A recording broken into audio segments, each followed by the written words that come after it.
যখন আপনি একাই ছিলেন তখন আল্লাহ আপনার একার রিজিক আপনাকে দিত। আজকে আপনি বিবাহ করলেন, আপনার স্ত্রী কি তার রিজিক নিয়ে দুনিয়াতে আসেনি? বিবাহ করে আপনি তাকে ঘরে নিয়ে আসলেন, এখন ওর রিজিক আল্লাহ কার মাধ্যমে আপনার কাছে পৌঁছাবে?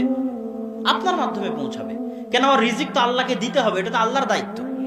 ও তো ঘরে বসে আছে, ও তো চাকরি করতে যায় না। শত শত স্ত্রী, হাজারো লাখো স্ত্রী আছে যারা যায় না কি করতে? চাকরি করতে যায় না, বাড়িতে কাজ করতেছে, সন্তান সন্ততি লালন পালন করতেছে। সে কি রিজিক নিয়ে আসেনি?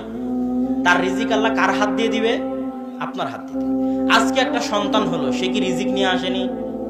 ওই সন্তানের ভাগ্যে যদি গোস্ত খাওয়া লেখা থাকে, তো ওই গোস্ত খাওয়ার টাকা আল্লাহ কার হাত দিয়ে দিবে? আপনার হাত দিয়ে দিবে। ওর ভাগ্যে যদি ভালো পোশাক আশাক লেখা থাকে, তো ওই ভালো পোশাক আশাকের টাকা আল্লাহ কার হাত দিয়ে দিবে? আপনার হাত দিয়ে দিবে। তাহলে আগে যখন আপনি একাই ছিলেন তখন আপনার একার রিজিক আপনার কাছে আসতো। স্ত্রী আসলো, স্ত্রীর রিজিক যোগ হলো, স্ত্রীর রিজিক আপনার কাছে আসে। সন্তান যোগ হলো, সন্তানের রিজিক আল্লাহ আপনার কাছে পাঠায়। এবার মাদ্রাসার দুটো এতিম সন্তান, যেটা দানের কথা আসলো, ওই দুটো এতিমের কি রিজিক নাই? রিজিক আছে। ওই দুটো এতিমের রিজিকের দায়িত্ব যদি আপনি বহন করেন, তো ওই দুইটা এতিমের রিজিকের টাকা আল্লাহ কার হাত দিয়ে দিবে?